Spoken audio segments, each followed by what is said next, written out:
You are tuning into the Hustle and the Grit experience. I'm your host. My name is Prince Williams, the real Prince Williams, and I'm here to help you flow and grow and expand your mind so you can live a hustle and grit lifestyle. If you like this content, I want you to comment and I want you to share my episodes with all those you feel would benefit from this knowledge. The title of this episode is called The Design.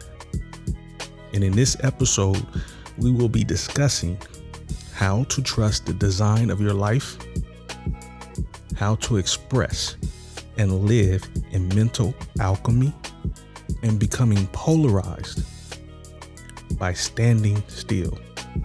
So I want you to stay locked in and enjoy the discussion because we're going to get right into it.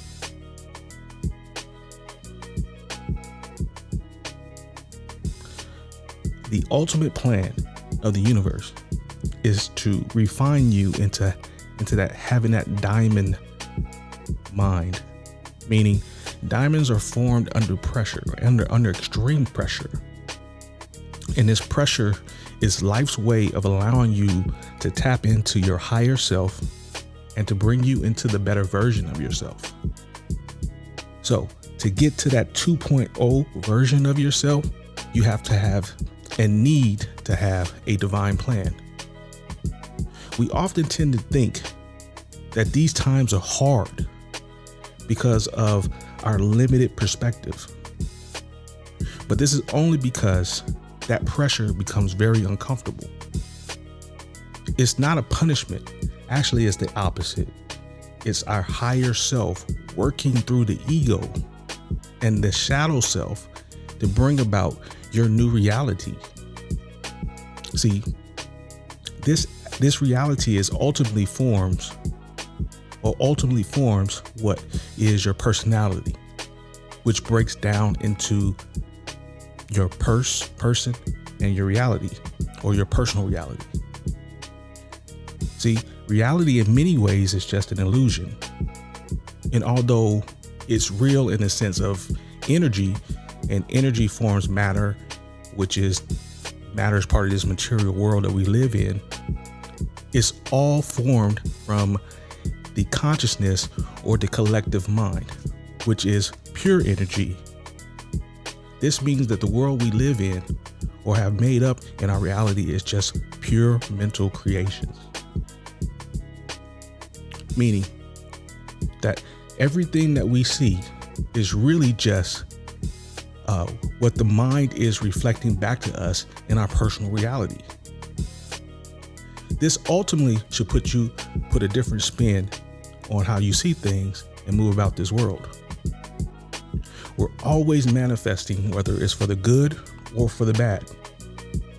So we have to be careful what we think and put out there in the ether, because what is our dominant thoughts in our minds will be manipulated in that energy field, and that energy field turns those things into matter. So when we pray, we have to pray in such a way that suggests that the thing that we're seeking or the thing that we want, with that inner knowing, we have to know that it's already done.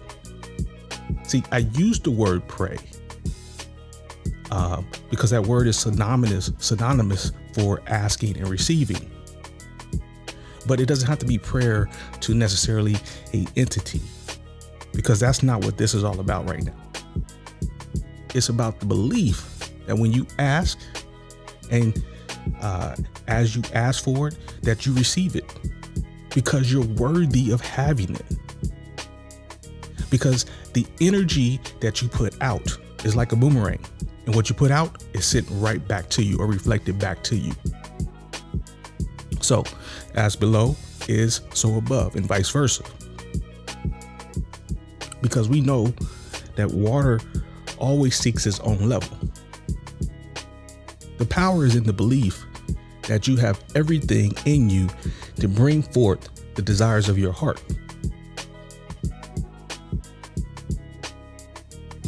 And I'm not saying this not to say that there isn't a higher power, because I believe there is a higher mind consciousness.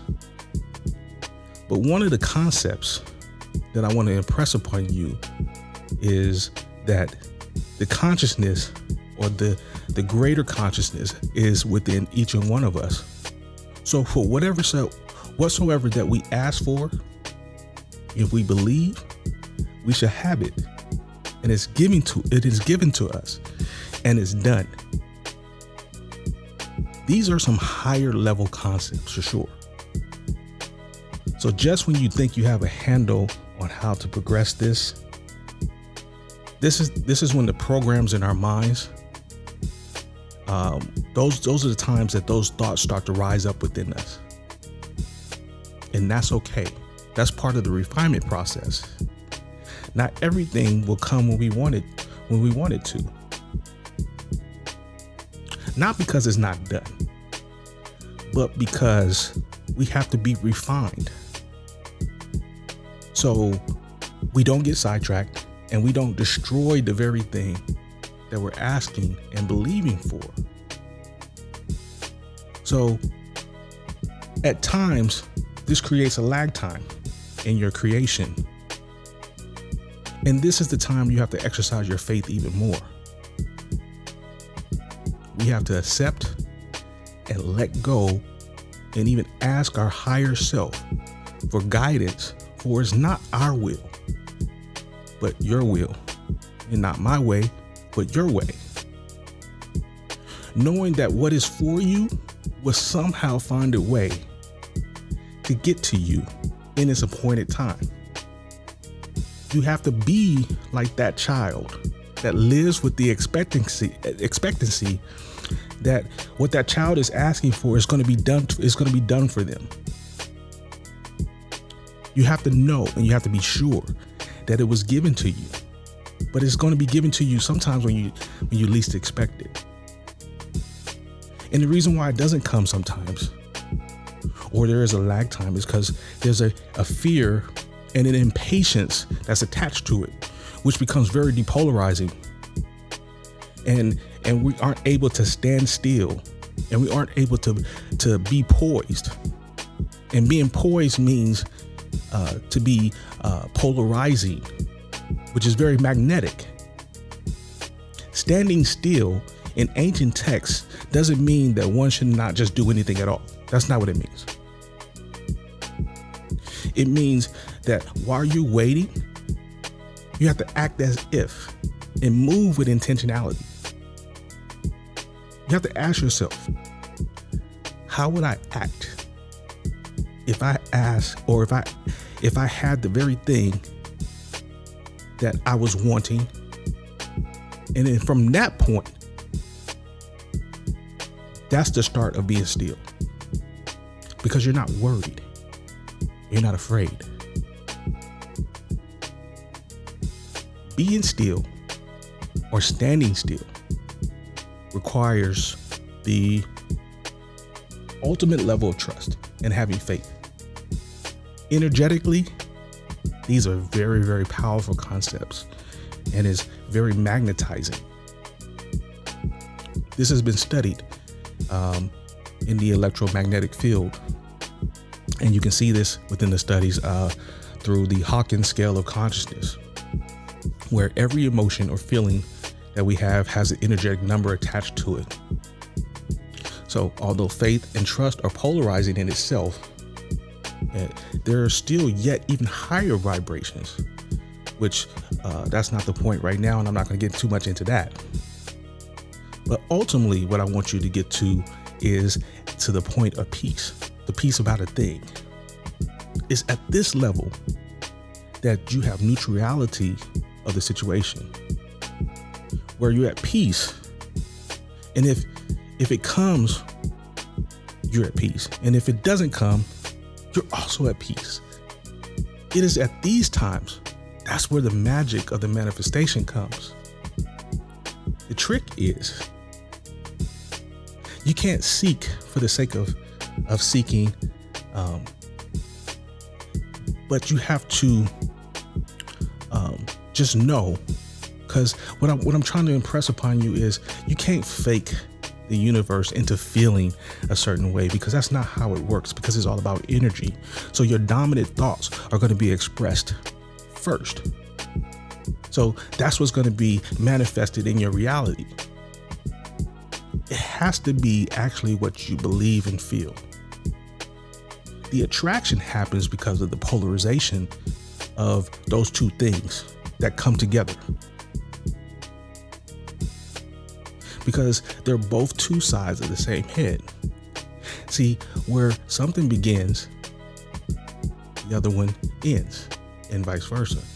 There's no such things as absolute. There's just varying degrees of the same variable. That's actually where you get yin and yang, because within that circle, it's the same substance, but different parts that blend into each other. But without the two halves, you don't have the circle. The circle is complete when you have two halves that come together, that mix and blend into a perfect design. This is about trusting the divine design and understanding these concepts so you can move forward into your most powerful manifestations. Now, I spoke about trusting the process. And part of trusting the process is about not allowing doubt to creep in, because that is of a lower vibration. The most powerful way to show the universe that you trust is by being still. Being still has nothing to do with hope, because what you're hoping for, or the very thing that you're hoping for, just by the simple fact of the definition of hope, that still means that you can be moved, you can be convinced. That's still a feeling of doubt in the thoughts of hope. That's why hope deferred makes the heart sick. Meaning that although hope is a higher vibration, for sure, and it's higher than despair, but if that hope gets shaken, you can become sick or heartbroken when these things don't turn out in the way that you wanted it to. But trust is a higher vibration. And when you truly trust the universe, you're saying, I can't be moved, and I can't be swayed in my thinking or how I feel. That is the literal definition of the law of indifference. Actually, you become more attractive and things are drawn to you more when you can be still. It's like a moth to a flame or a bird to a branch. When you're chasing the things that you want, those things tend to run away from you. Versus when you're in your power and you're standing still, things don't have a reason to run from you. You aren't repelling at that point. You're attracting the things to you. So why is it so hard for people to be still? Actually, that's because they're thinking out of a fear-based mentality. Fear causes people to get erratic, to become impatient, and do things that they wouldn't normally do, which is way out of their character. These things in themselves are not very polarizing and causes things to be repelled from you. So you become very demagnetized.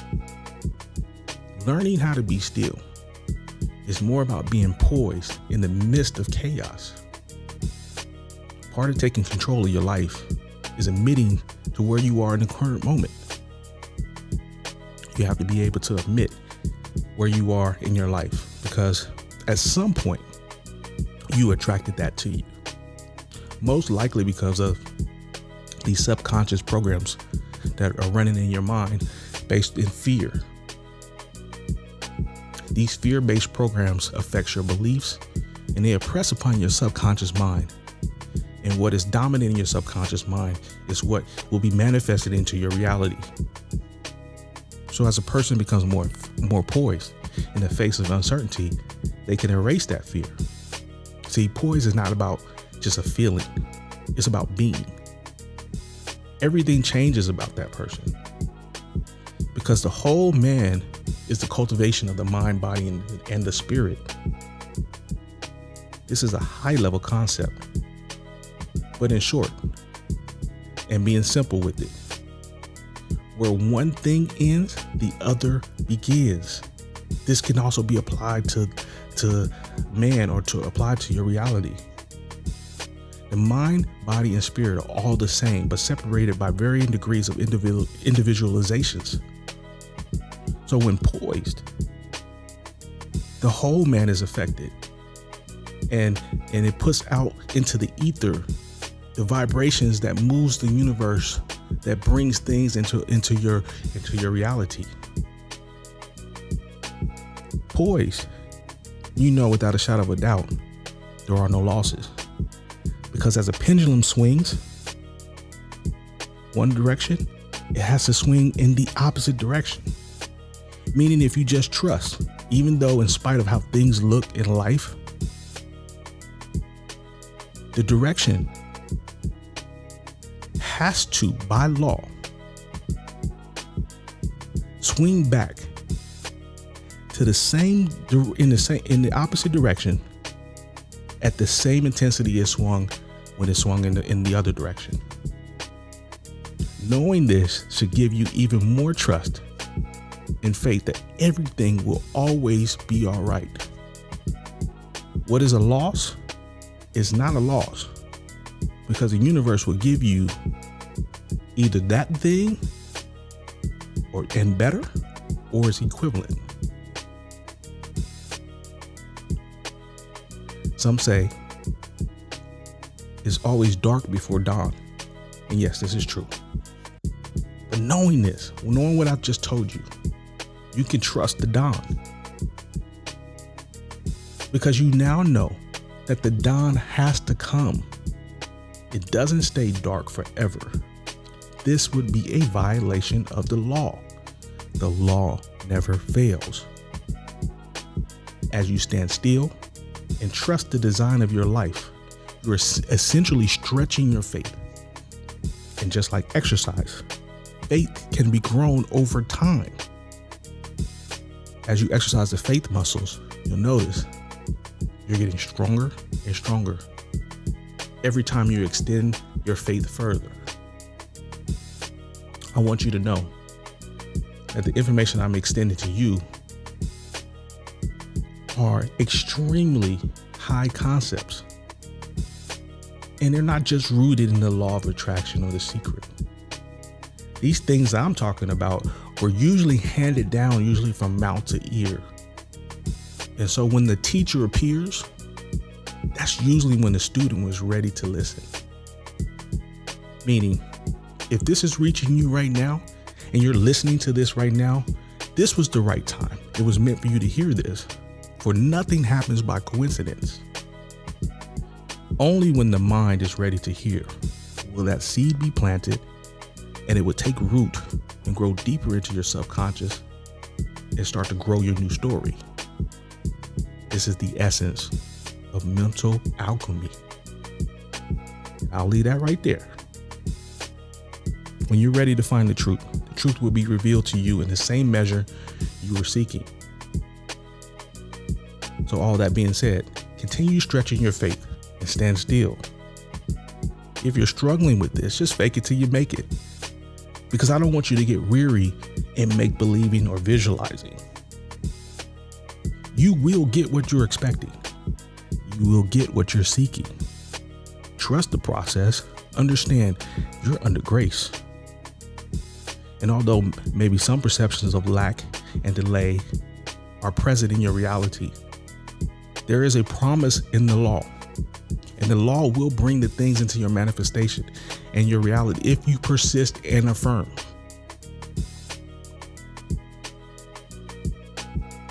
Non-resistant thoughts is one way to practice erasing those faulty thoughts that come up due to faulty subconscious programming that is feeding the things that you're hating and disliking about your current reality. What this is saying is, although most times you can't change your thoughts because thoughts tend to kind of gain momentum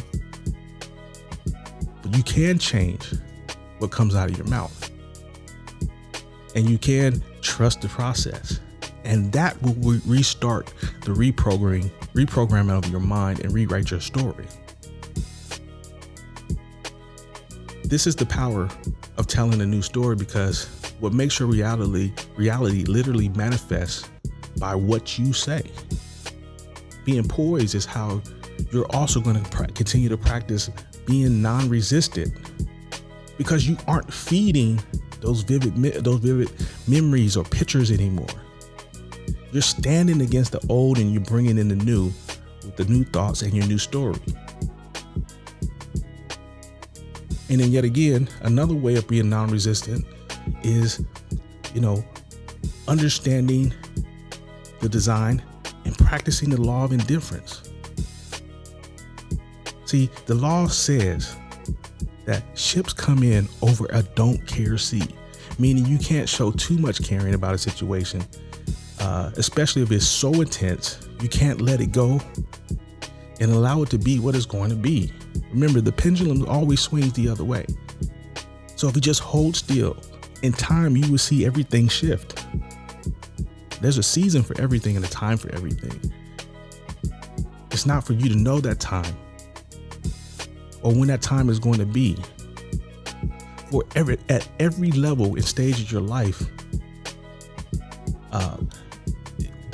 that those times are used to inspire growth in you.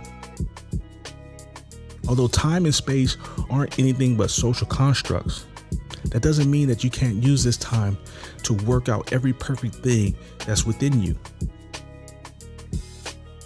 So, on another note about mental alchemy, life is about changing what's going on within. And when you change what's happening internally, that's when everything outside of you begins to get pushed out. Your faith is the willingness to make peace and let go of that time paradigm. See how all this is working together? This makes releasing resistance and the tensions easier, because you're starting to move at a higher vibration by knowing. And with you knowing, you start to live out your outcomes. Don't avoid the darkness. You have to move through the darkness into the dawn, into that light. When suffering is unbearable, just know that bliss is near. So don't try to escape it. Transcend it. Out of the darkness comes the light. Even the Bible states that in the beginning was the Word, and the Word was God, the All. Creation was made by the spoken word, and out of the darkness he made the earth, and on the earth he made the light and the dark. So as above, so below, in the mind of us as created beings, because we're made in the essence of the all is within all of us. So can we speak light into our darkness and create our own worlds? So you should not fear the darkness, because the law of polarization says that in order to have darkness, there has to be the opposite end of the pole, which is the light. This would suggest that this can be a process for sure. But even if it is a process, you should not worry about tomorrow. I want you to stay present in the moment as best as possible, because I want you to know that tomorrow has struggles for tomorrow. That means you should never try to avoid anything, because typically those things are used to make us better and more refined. Remember that diamond mind? I don't want you to avoid it. I want you to pass through it. This obviously requires effort and some work on your part. And it seems counterintuitive, because I'm not talking about physical labor. I'm talking about internal labor, changing your internal talk, which changes your life. What you say repeatedly, is what you start to believe. And what you believe is what you bring into your existence. Stay humble. Watch your ego. See, the ego is an enemy if you let it be, because it likes to stay in the lower vibrations. But if you can elevate your ego by going into the higher polarized poles, you can stay at a higher vibration and elevate your life and live by the design that was laid out for your life. I've spoken about flow and moving through life with ease before. I want you to flow, and I want you to remember to stay poised. Be still. Have some mental firmness. Allow the living mind, which we call the spirit, to show you the way of neutralization. I want to thank you for listening to my content. Please share and tune in for more empowerment and more motivation. Remember, I'm here to help expand your mind so you can live a hustle and grit lifestyle. I want you to flow and grow. And until next time, I salute you.